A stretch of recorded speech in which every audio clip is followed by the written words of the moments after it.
Kebakaran hebat melanda sebuah lahan yang dijadikan lapak pengepul barang bekas di Jalan Utan Jati, Kalideres, Jakarta Barat, Rabu siang. Banyaknya barang yang mudah terbakar serta mayoritas bangunan yang terbuat dari kayu membuat api semakin membesar dan meluas hingga merembet ke pemukiman warga.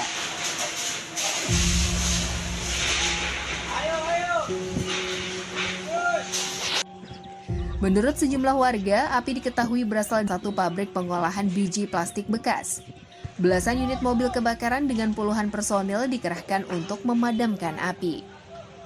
Namun minimnya sumber air membuat petugas kesulitan untuk memadamkan api.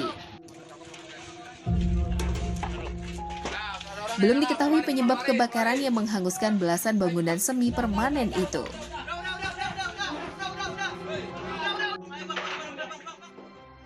Assalamualaikum pemirsa, apa kabar Anda? Semoga sehat selalu ya. Sebelum kita mulai aktivitas hari ini, kita update dulu seputar informasi menarik agar pagi Anda lebih berisi. Bersama saya Doni Permana, inilah Cakrawala selengkapnya.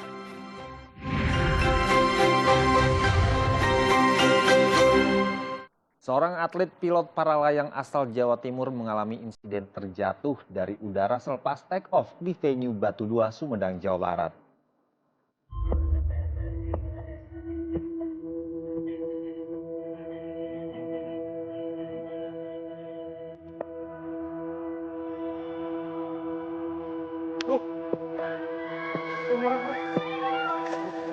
Seorang atlet pilot paralayang asal Jawa Timur mengalami insiden terjatuh dari udara pas take-off di venue Batu 2, Sumedang.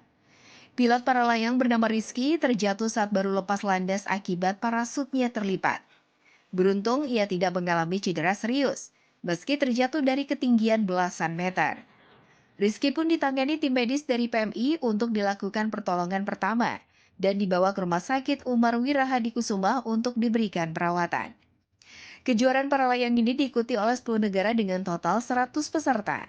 Bertajuk West Java Paragliding Championship 2024, 100 atlet bertanding selama 6 hari untuk memperebutkan juara dalam kategori cross country dengan jarak 24 km.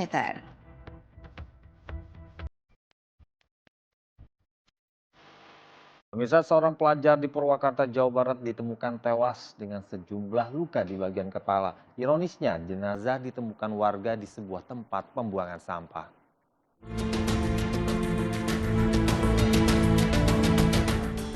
Seorang pelajar ditemukan tewas dengan luka di bagian kepala di antara tumpukan sampah di tepi Jalan Terusan Ibrahim Singadilaga, Kelurahan Nagri Kaler, Purwakarta, Jawa Barat. Korban yang diketahui bernama Delta berusia 15 tahun itu pertama kali ditemukan warga yang hendak membuang sampah pada Selasa pagi. Saat ditemukan, korban masih mengenakan helm. Ini udah terlungkup. Terlungkup.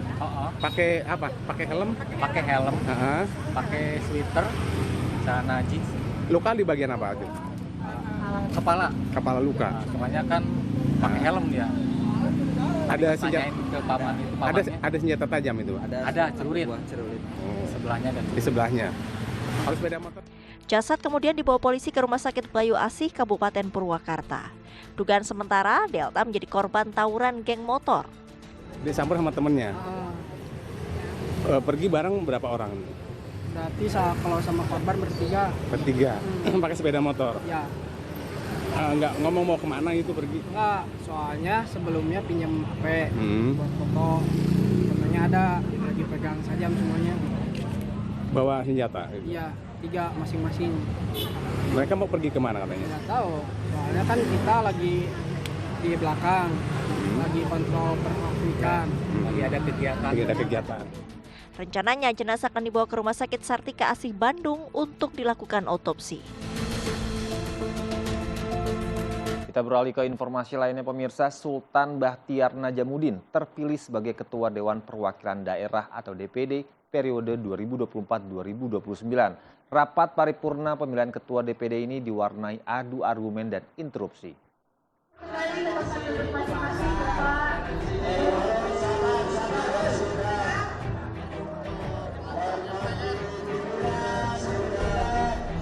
Rapat paripurna pemilihan pimpinan Dewan Perwakilan Daerah DPD periode 2024-2029 semalam berlangsung panas. Anggota DPD Sultan Bakhtiar Najamuddin nyaris terlibat keributan dengan anggota DPD lainnya, Lanyala Mataliti.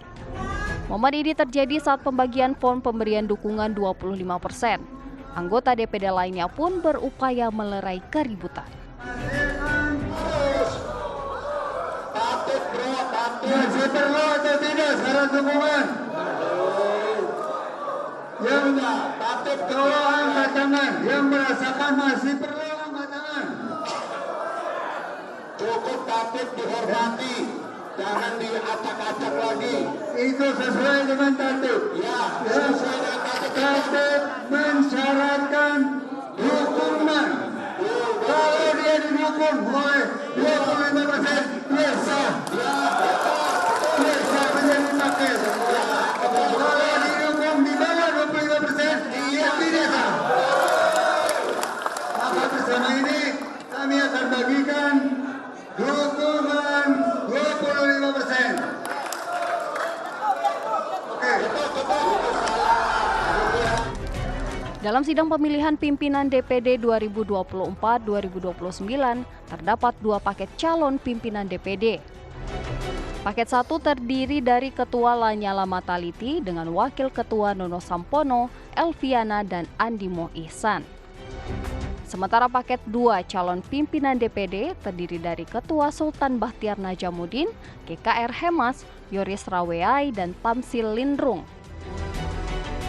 Para anggota DPD pun voting untuk menentukan pimpinan DPD. Setelah melalui perhitungan suara yang dilakukan anggota DPD RI, Sultan Bakhtiar Najamuddin terpilih menjadi Ketua DPD RI, mengalahkan pesaingnya Lanyala Mataliti yang sebelumnya pernah menjabat sebagai Ketua DPD. Sultan Bakhtiar Najamuddin terpilih setelah mendapat 95 suara, sedangkan pesaingnya Lanyala Mataliti mendapat 56 suara. Kami ucapkan terima kasih kepada Bapak, Ibu anggota DPD yang telah memberikan kepercayaan kepada kami untuk memimpin DPD RI periode 2024-2029. Sultan Bakhtiar Najamuddin merupakan senator asal Bengkulu yang juga pernah menjabat sebagai wakil gubernur Bengkulu. Pemirsa, muncul wacana PDI Perjuangan akan mendapat 2 jatah kursi menteri jika jadi bergabung ke koalisi pemerintahan Prabowo Gibran. Namun keputusan PDIP untuk bergabung ke pemerintahan Prabowo Gibran atau tidak akan ditentukan lewat pertemuan antara Prabowo dan Megawati yang tinggal menunggu waktu.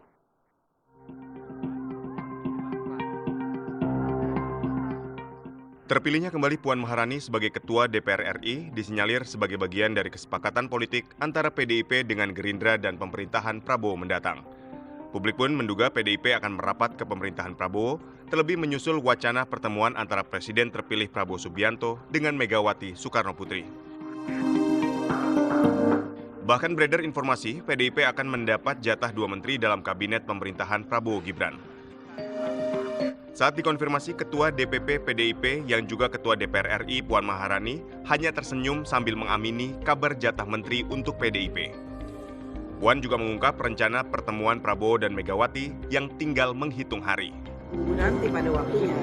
Kabarnya juga sudah ada dia bilang soal menteri nih Bu Puan. Gimana informasinya Bu? Pada waktunya. Bahkan katanya udah ada 2 menteri nih Bu. Gimana tanggapannya? Amin. Amin ya Bu ya. Berarti kemungkinan besar dong Bu Puan ya? Insya Allah. Oke, tapi ini kalau pertemuan Ibu Mega sama Pak Prabowo ini kan sebelum pelantikan dan disebut tinggal menunggu waktu. Jadi tunggu aja. Ya kan lokasinya asik.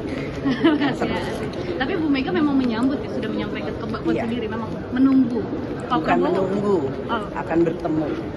Akan sama-sama bertemu. Tadi Pak Hashim bilang katanya udah 2 tahun nunggu Bu. Gimana tuh Bu tanggapannya? Menunggu hari, menghitung hari. Iya. Namun informasi PDIP akan dapat jatah 2 menteri jika bergabung dibantah Ketua Harian Partai Gerindra Sufmi Dasko Ahmad. Dasko menegaskan informasi tersebut belum valid dan semua masih dalam proses komunikasi.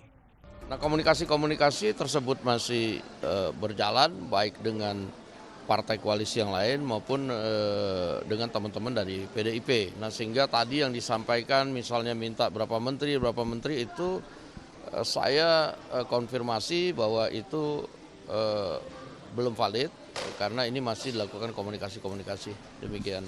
Ya saya pikir kalau pertemuan antara Bu Mega dengan Pak Prabowo itu bukan suatu yang istimewa ya, karena selama ini hubungan kedua tokoh itu sih baik-baik saja. Nah tetapi mungkin yang ditunggu-tunggu adalah pertemuan mengenai mungkin pertemuan eksklusif mungkin soal dinamika politik kan gitu. Nah itu yang kemudian saya belum bisa jawab waktunya kapan, karena ini tentunya mengikuti tren komunikasi yang pada saat ini sedang dilakukan oleh kedua belah pihak. Jika benar PDIP jadi bergabung ke pemerintahan, maka koalisi Prabowo akan semakin kuat. Namun di sisi lain, menghilangkan suara oposisi yang tentu akan berdampak pada proses demokrasi di Indonesia. Ya, masa kampanye pemilihan Gubernur Daerah Khusus Jakarta dimulai sejak 25 September hingga 23 November mendatang. Sejumlah kegiatan dilakukan pasangan Cagup-Cawagup Jakarta, diantaranya menyambangi para tokoh Betawi dan alim ulama hingga belusukan ke sejumlah wilayah Jakarta.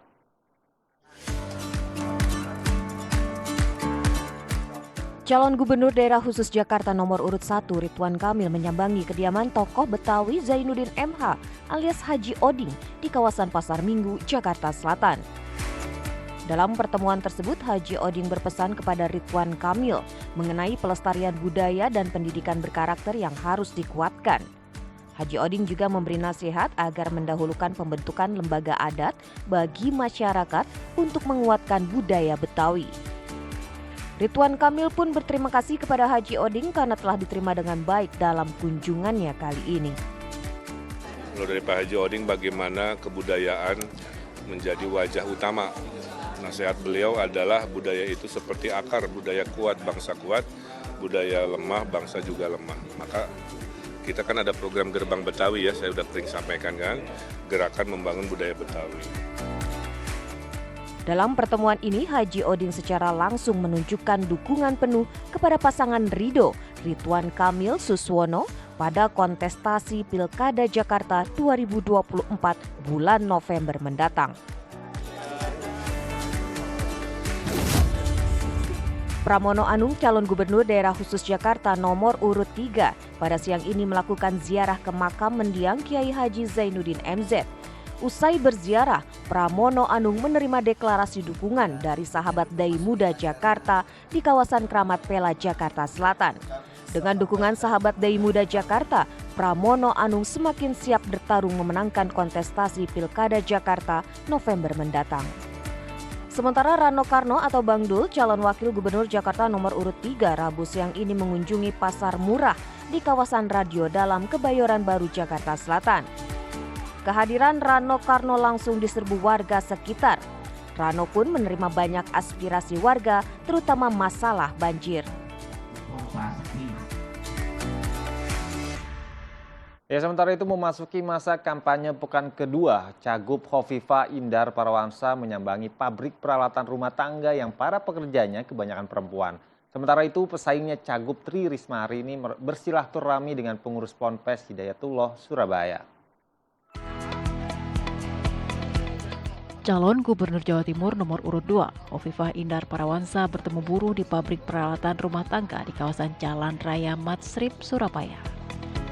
Kedatangannya disambut antusias para buruh yang kebanyakan merupakan perempuan.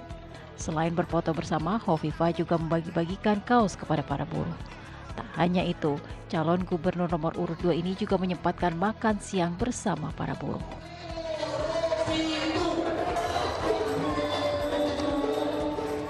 Untuk bisa memberikan sapaan kesejahteraan antara lain adalah dengan memberikan ruang bagi masyarakat untuk bisa terakses di sektor ketenagakerjaan. Memasuki pekan kedua kampanye, calon Gubernur Jawa Timur Tri Risma hari ini bersilaturahmi dengan sejumlah pengurus pondok pesantren di Pondok Pesantren Hidayatullah Surabaya, Jawa Timur. Dalam pertemuan tersebut, Risma berjanji akan menambah anggaran untuk pendidikan agar meningkatkan mutu dan kesejahteraan guru maupun pengajar di pondok pesantren. Cagup nomor urut 3 ini juga menjanjikan akan menambah alokasi anggaran untuk pendidikan dari 20% menjadi lebih dari 30%. mengatakan bagaimana mungkin kita mempunyai kualitas pendidikan yang baik kalau para pengajarnya, ini saya ngomong ustadz, guru, dan sebagainya.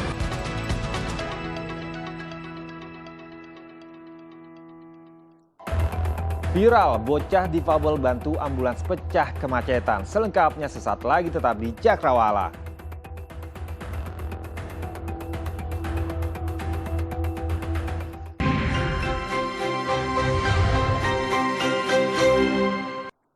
Terima kasih Anda masih setia menyaksikan Cakrawala bersama saya Doni Permana. Pemirsa, aksi freestyle motor pelajar di Toraja Utara, Sulawesi Selatan terekam kamera CCTV viral di media sosial. Dalam video kedua pelajar terjungkal hingga menabrak pagar rumah warga di Poros Panga, Kelurahan Talung Lipu, Toraja Utara, Sulawesi Selatan.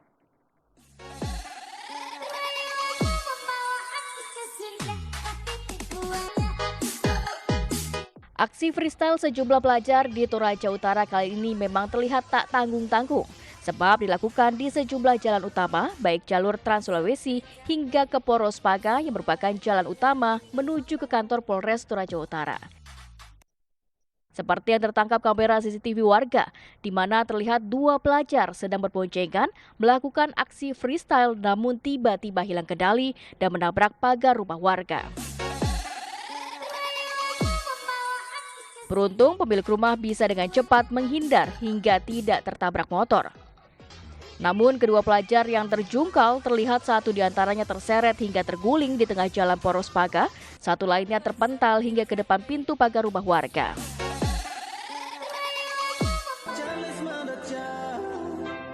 Aksi nekat para pelajar di Toraja Utara melakukan freestyle di jalan raya kerap kali diunggah ke media sosial untuk dijadikan konten. Namun hal ini seolah tak terlihat oleh tim Satlantas Polres Toraja Utara. Padahal aksi-aksi nekat pelajar ini sudah sangat meresahkan warga. Namun sudah beberapa yang kami amankan. Yang kami amankan untuk sementara ada 6 unit yang melakukan anak-anak yang melakukan peresmian itu sangat membahayakan. Pemirsa, seorang penumpang perempuan nekat membegal pengemudi taksi online di Surabaya, Jawa Timur. Motif pelaku ingin liburan ke Australia dengan menjual mobil hasil curian.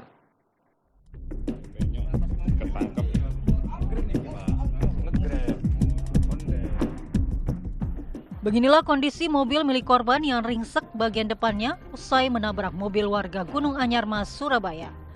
Mobil ini dirampas ML, gadis asal Nusa Tenggara Timur, dari pengemudi taksi online di kawasan perumahan Gunung Anyar Mas. Kejadian berawal dari gadis berusia 23 tahun memesan mobil taksi online dari apartemen Amor Pakuwon City menuju Mulyosari.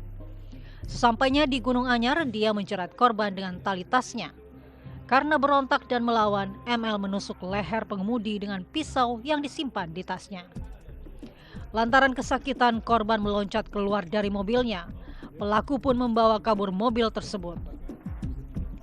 Korban yang berteriak minta tolong membuat pelaku panik hingga mobil yang dikendarainya menabrak mobil warga. Pelaku langsung dibekuk satpam dan warga diserahkan ke polisi. Motif pelaku merampas mobil korban untuk dijual melalui online sebesar 50 juta rupiah.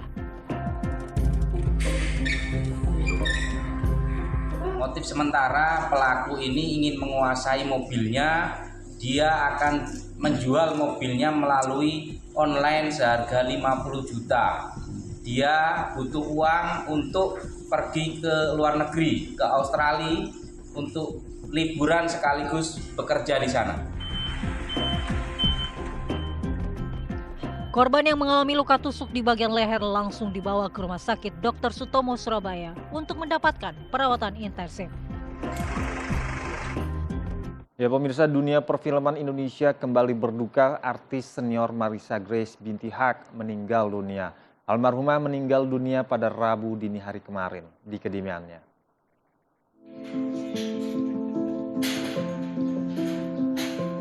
Suasana duka menyelimuti kediaman almarhumah Marissa Haq di perumahan Pelangi Bintaro, Jalan WR Supratman, Ciputat Timur, Tangerang Selatan, Rabu pagi. Satu persatu kerabat, tetangga, serta rekan berdatangan ke rumah duka untuk menyampaikan bela sungkawa.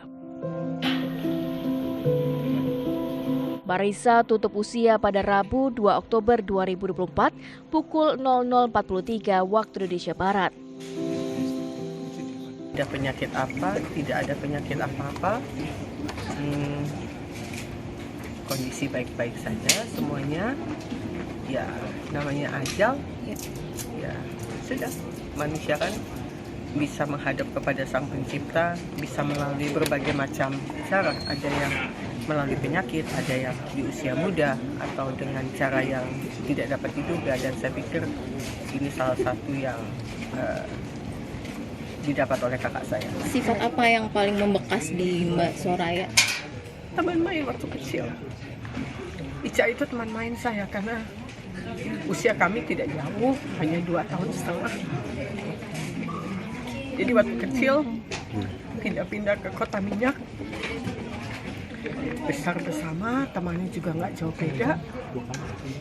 Itu yang paling membekas. Di mata sahabat, sosok Marisa Haque merupakan perempuan tangguh yang mengedepankan pendidikan dan kegiatan sosial. Jadi kalau sosok Mbak Ica buat aku, beliau kan memang pendidikan ya, menomorsatukan pendidikan, agamanya juga, keluarganya juga bagus. Kemudian banyak acara dan tidak hanya bertemu dengan sesama artis aja, tapi juga beliau banyak hubungan dengan yang ya khususnya pendidikan, di bidang pendidikan, kemudian bidang-bidang yang lainnya sosial banyak juga. Insya Allah mudah-mudahan semua khotimah. Seorang bocah disabilitas membantu buka jalan mobil ambulans yang sedang terjebak macet di Jalan Gatot Subroto, Jatiuwung, Kota Tangerang, Banten. Video yang berdurasi sekitar 45 detik diabadikan oleh pengemudi ambulans viral di media sosial.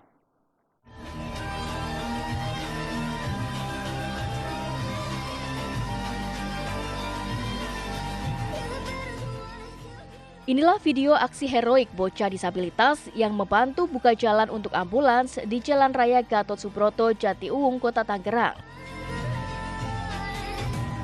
Video berdurasi sekitar 45 detik itu viral di jagat maya dan menuai banyak komentar positif yang memuji aksinya. Sebastian Virjon atau Bapas merupakan bocah yatim piatu yang menderita disabilitas pada kaki kanan. Anak bungsu dari 4 bersaudara ini tinggal bersama neneknya sejak bayi. Rumah tinggal nenek berada di kawasan padat penduduk Gang Samin, Jatake, Jatiuwung, Kota Tangerang. Kegiatan Bapak sehari-hari hanya menganggur dan bermain. Kadang membantu parkir di kala jalan raya sedang macet karena Bapak putus sekolah sejak setahun yang lalu. Pada saat mau melanjutkan pendidikan ke sekolah menengah pertama, sang nenek sudah tidak memiliki biaya. Babas, bocah heroik, mengatakan membantu membuka jalan untuk ambulans karena jalanan sedang macet dan di dalam ambulans ada orang sakit yang harus cepat ditolong. Memang pasien yang kata yang sakit. Oh, kasihan sama yang sakit. Terus? Makanya saya bantu. Babas, sang bocah yatim piatu, tidak mengetahui kalau video dirinya membantu membukakan jalan bagi ambulans jadi viral.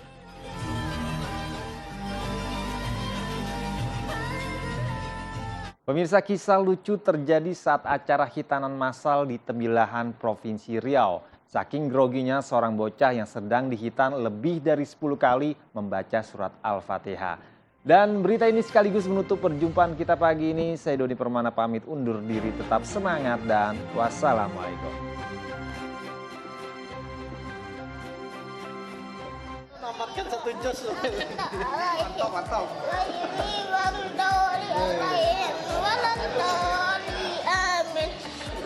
Aksi kocak bocah ini terlihat di sepanjang proses hitanan. Ia menutup muka dengan kedua tangannya sambil membaca surat Al-Fatihah berkali-kali. Serentak, orang yang melihatnya menahan ketawa melihat tingkahnya itu.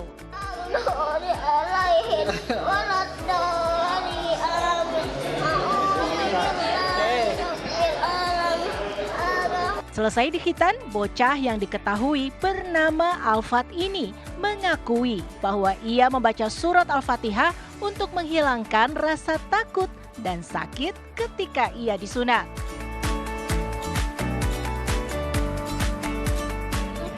Sakit dikit ya? Digigit semut. Oh, seperti digigit semut ya?